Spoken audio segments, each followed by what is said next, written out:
Bago ko umpisahan ang aking isnula, nais ko lang munang sa Diyos ay magpasalamat. Ako nga po pala si Cecilian, na isa ako kabilang sa mga makatang ginamit niya upang siya lamang ang maitaas at mapunihan. Sumulat ako ng isang tula na naglalaman ng isang napakagandang paksa. Sa bawat pagsulat ko ay kaakibat nito ang paglabas ng napakagandang tinta. Ngunit bago ko rin simula ng tulang ito, may nais lamang akong itanong sa inyo na tanong na bilang isang Kristiyano, handa mo bang isakripisyo ang lahat ng nasa iyo para lang maging masaya si Kristo?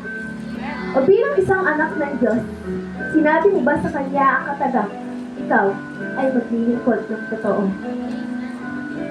O bilang isang tumanggap kay Kristo, kaya mo bang maging masaya na hindi nalulungkot si Yesu Kristo?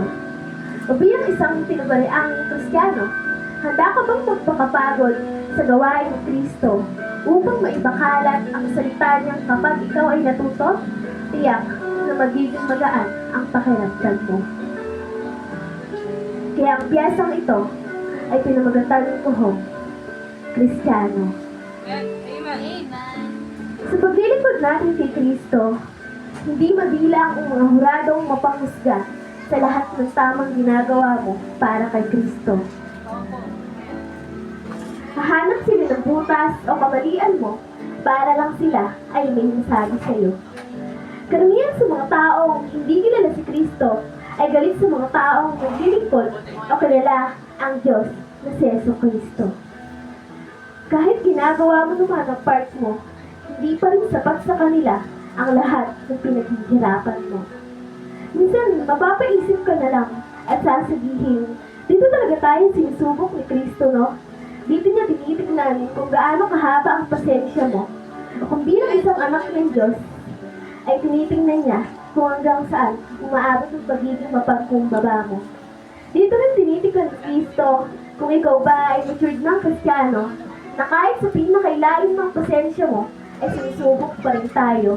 Ngunit mga minamahal kong kapatiran, kung isa ka o kabilang ka sa mga nakakaranas nito, huwag kang magtaka sapagkat ikaw ay sinusubok ni Kristo o natagpuan ni Kristo upang lutasin ang lahat ng makaatang sa iyo na walang makakatigil sapagkat si Kristo ay laging kasama mo. Amen. Ngunit bakit hindi mawari sa isip ko ang tagang masasakit na sinasabi ng mga tao na hindi ba't Kristiyano ka, bakit nagagalit ka? Hindi ba't Kristiyano ka, bakit na-open ka? Hindi ba't Kristiyano ka, bakit ganyan ka? Hindi ba't ang pagiging isang Kristiyano ay isang parehong isang pribilehiyo at isang hamon o pagsubok na kinahaharap mo? Pribilehiyo o katagang ika'y ginamit ni Kristo upang ipalaganap ang salita niya sa pamamagitan ng pagmodelo.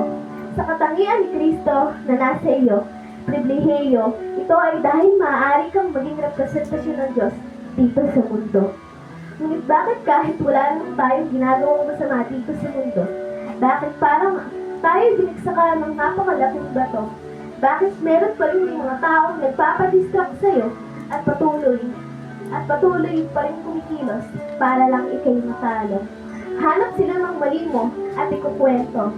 Kapag Kristiyano ka, dapat nagiging ka lang. Dapat kapag Kristiyano ka, malumanay ka lang. Dapat bilang isang Kristiyano, hindi dapat na-open ang puso mo. Ngunit gano'n pa yung kabigat ang problema mo, ang Diyos lang ating magiging matibay na sandalan.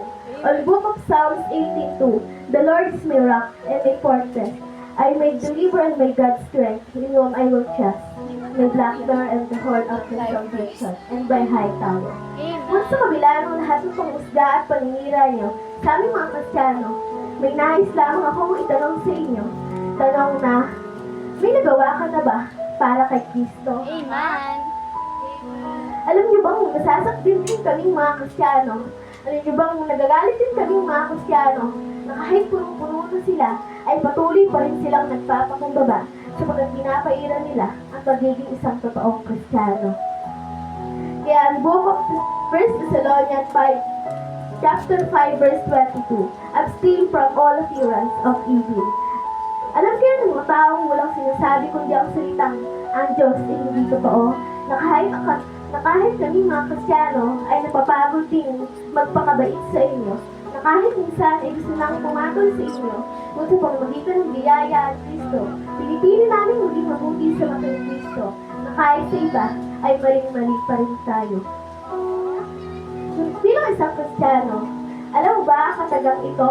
Ako ay napako ng kasama ni Kristo at hindi na ako nabuhay sa katawan ko, kundi si Kristo ang nabubuhay sa katawan ko.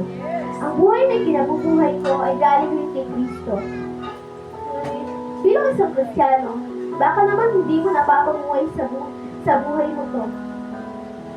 Bilang isang anak ng Diyos, bilang isang anak ng Diyos, baka hindi mo napapamuhay ito. Kaya baka napupuna ka ng mga tao. Sinabi mo ba sa sarili mo na ako na isang Kristiyano ay nabubuhay sa pamamagitan ng awa at pananampalataya kay Kristo? Ang Book of Ephesians 2 verse 8, For by grace are ye saved, through faith, and that not of yourself, it is the gift of God. Sa Tagalog, sapagkat sa biyaya ay naligtas kayo sa pamamagitan ng pananampalataya at iyon hindi sa inyong mga sarili. Ito ay kaloob ng Diyos. Bilang isang anak ng Diyos, hindi ba tayo nabuhay sa pamamagitan ng kanyang awat biyaya? Kaya't halikan at humayo sa Ama. Huwag pansinin yung iba, gawin silang inspirasyon para mas lalong lumago sa gawain ng Diyos Ama. Tiyak na magtatagumpay ka, basta ang Diyos lamang ang nangunguna. Ang Book of Galatians 2 verse 20.